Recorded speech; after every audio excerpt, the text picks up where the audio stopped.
through with the teeth to smooth it out. Okay, so the tails give you a rough idea as to what you want to accomplish.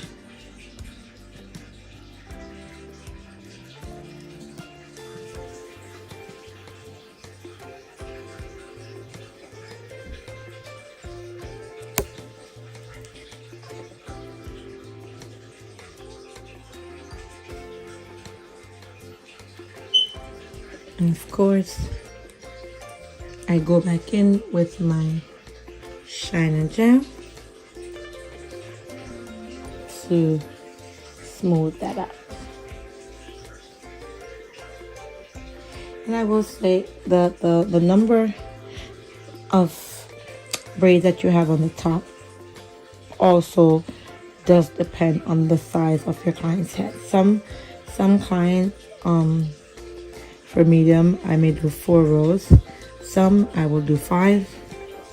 Again, it just depends on the size of your client's head. So I can't tell you one is right and one is wrong, personally speaking. I've seen some stylists say, you know, this is the number of rows you should use. But for me, not one size does not fit all. For some people that has a greater circumference, you may have to do 5 rows for a medium.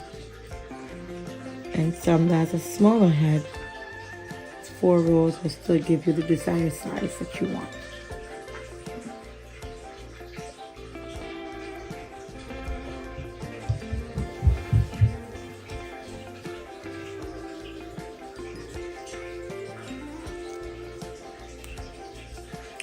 Braiding is a work of art, I tell you that much.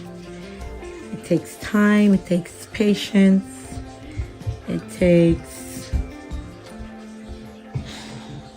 determination, stamina, because it's hard work. Braiding is hard work. And do not let anyone tell you it's not. You must know your worth, know your own worth.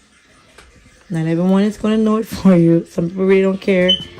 And yes, you have some stylists out there that's just trying to get a client, and it's fine. But as I said, and I've said this before, you got to know your worth and know what you put in and what you yourself as a stylist is worth.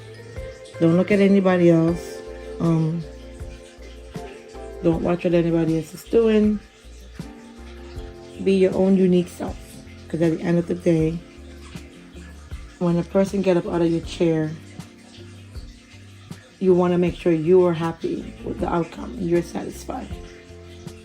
So one person may do one size and say, this is what it is, and for you it's different.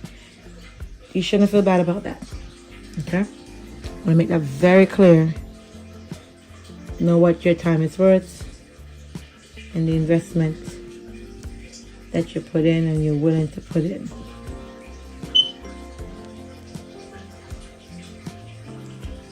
Again, another 2-strand twist to keep that in place.